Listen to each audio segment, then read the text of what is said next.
আসসালামু আলাইকুম রহমতুল্লাহ। আজকে আমরা শিখব নবম দশম এক গণিত 3.3 অনুশীলনীর 30 এবং 31 দুইটি অঙ্ক সমাধান করব। এই প্রথমটি আছে আমাদের কি উৎপাদক বিশ্লেষণ করো, এবং দ্বিতীয়টি আমাদের 31 নম্বর অঙ্কটি কি দেখাও যে মানে বাম পক্ষ সমান ডান পক্ষ, এটা আমাদের দেখাতে হবে।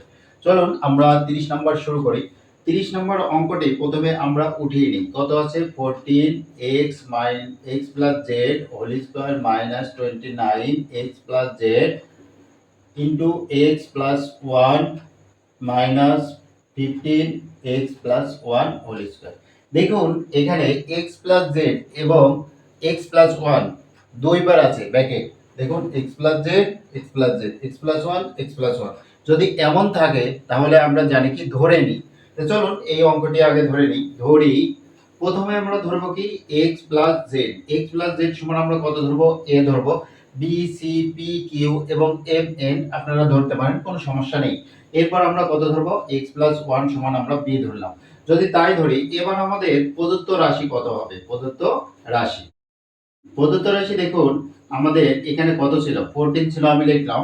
আর এইটুকু সমান আমরা কত ধরেছি? এইটুকু x plus z সমান আমরা কত ধরেছি? দেখুন a, তারপরে স্কয়ার মাইনাস 29, এটা সমান আমরা কত ধরেছি? a, এটা সমান আমরা কত ধরেছি? দেখুন x plus 1 সমান আমরা b ধরেছি, মাইনাস 14, এটা সমান আমরা b ধরেছি, তার মানে b এর উপর হোল স্কয়ার।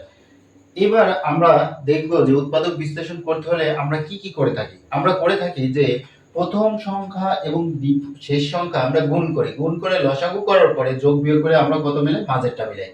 তো চলুন আমরা এখন গুণ করব। 14 এবং 15 গুণ করলে কত হবে? 4 5 20, শূন্য হাতে আবার 2, 5 হাতে 5 আর 4 হাতে 4, 5 আর 4 9 আর হাতে 2 কত? 11, 1 হাতে 1 1 আর 2।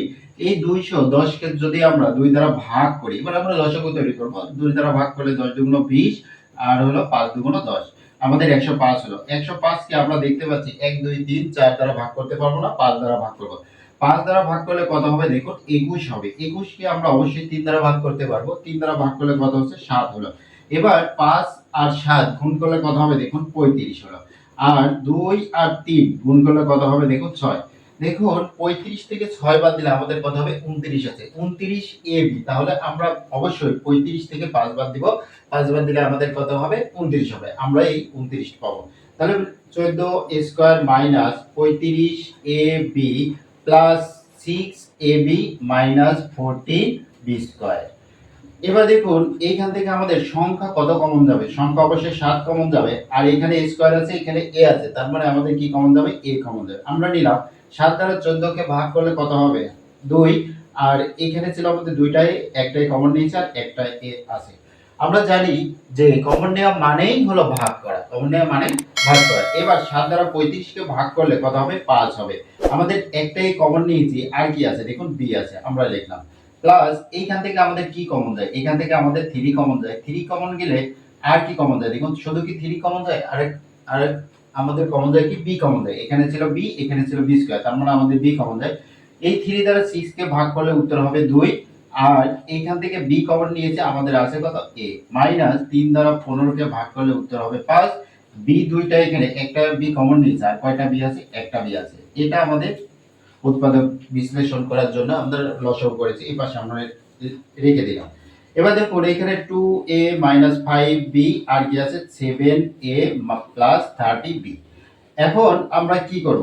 ab তো আমাদের অঙ্ক ছিল না, ab আমরা ধরে নিয়েছি। এই ab আমাদের মান বসাবো। 2a সমান আমরা কত ধরেছি? দেখুন তো x plus z আমরা দিলাম, মাইনাস 5b সমান আমরা কত ধরেছি? x plus 1 আমরা লিখে দিলাম। এইবার দেখুন 7 এর সমান আমরা কত ধরেছি? x plus z আমরা লিখলাম, প্লাস 3 b সমান আমরা কত ধরেছি? x plus 1 আমরা সেটাও লিখে দিলাম। এবার আমরা কি করব? ব্র্যাকেট উঠিয়ে দেব, এবং ব্র্যাকেটের বাইরে 2 আছে, তার মানে কি করতে হবে? 2 দ্বারা গুণ করতে হবে। 2 দ্বারা যদি x কে গুণ করে তাহলে কত হবে? 2x। 2 দ্বারা z কে গুণ করলে 2z। আবার x 5 দ্বারা x কে গুণ করলে কত হবে? 5x। 5 দ্বারা 1 কে গুণ করলে কত হবে? 5। এখন চিহ্ন কি হবে? দেখুন মাইনাস প্লাসে কি হবে? অবশ্যই মাইনাস হবে। এই ব্র্যাকেটও সেম। 7 দ্বারা x কে গুণ করলে কত হবে? 7x। 7 দ্বারা z কে গুণ করলে কত হবে? 7z। 3 দ্বারা x কে গুণ করলে কত হবে 3x, 3 দ্বারা 1 কে গুণ করলে কত হবে অবশ্যই 3 হবে। এখন দেখুন এইখানে আমি আগে 2z লিখব, তারপরে 5টা x থেকে 2টা x বাদ দিলে অবশ্যই 3x হবে। কেন আমি z কে আগে লিখতাম? আমরা তো সবসময় কি করি x কে আগে লিখি, কিন্তু এইখানে x কে আগে না লিখে z কে আগে লিখতাম। কারণ হলো x এর আগে দেখুন কি আছে মাইনাস আছে, মাইনাস আমরা প্রথমে ব্যবহার করব না, মাইনাসটা একটু পরে ব্যবহার করব। তারপর কত এখানে 5, এইখানে কি আছে দেখুন 7টা x আর 3টা x, অবশ্য কয়টা x 10টা x প্লাস 7z প্লাস কত 3।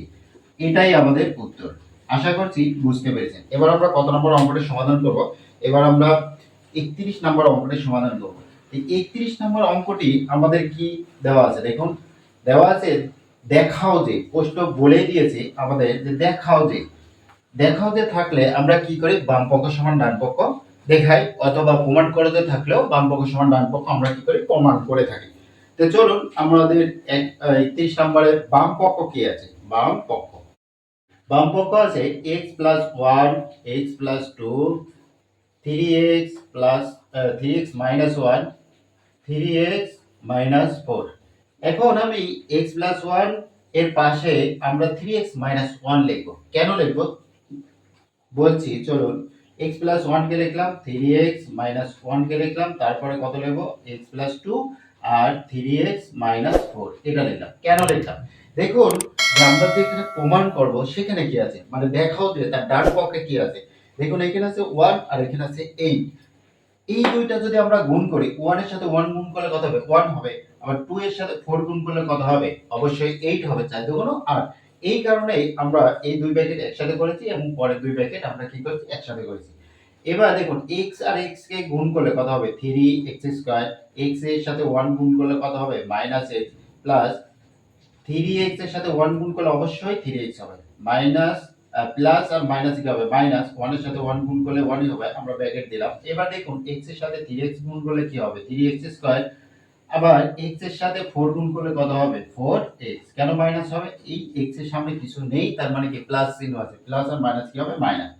প্লাস 3 এর সাথে 2 গুণ করলে কত হবে দেখুন, এই 2 আর 3 গুণ করলে কত হবে 6x হবে, মাইনাস প্লাস, প্লাস আর মাইনাস কি হবে মাইনাস হবে, 2 আর 4 গুণ করলে কত হবে অবশ্যই 8।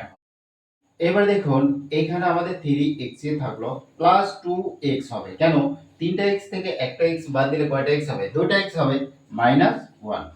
এরপরে কি আছে দেখুন 3x স্কয়ারই আছে আমরা লিখলাম, তারপরে আমাদের এখানে 6টা x থেকে 4টা x বাদ দিলে অবশ্যই কয়টা x হবে 2টা x হবে। তারপরে এখানে দেখুন কত আছে -8 আছে। এটা আমাদের কি ডান পক্ষটা দেখুন তো, 3x² + 2x - 1, 3x² + 2x - 1, তারপর কত আছে 3x² + 2x - 8, 3x² + 2x - 8। আশা করছি বুঝতে পেরেছেন। এবার আমরা কি লিখব, অবশ্যই ডান পক্ষ লিখব।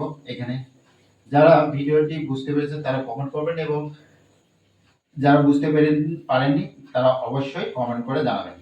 তাহলে বাম পক্ষ সমান ডান পক্ষ কি হলো দেখানো হলো। যারা চ্যানেলটি সাবস্ক্রাইব করেনি অবশ্যই চ্যানেলটি সাবস্ক্রাইব করবেন। চ্যানেলটি সাবস্ক্রাইব করলে আসলে ভিডিও বানানোর উৎসাহ পাই। আজকের পর্ব এখানে শেষ করছি, সামনের পর্ব দেখার আমন্ত্রণ জানিয়ে আসসালামু আলাইকুম ওয়া রাহমাতুল্লাহ। Hey there. Subscribe to my channel. And also press this bell icon.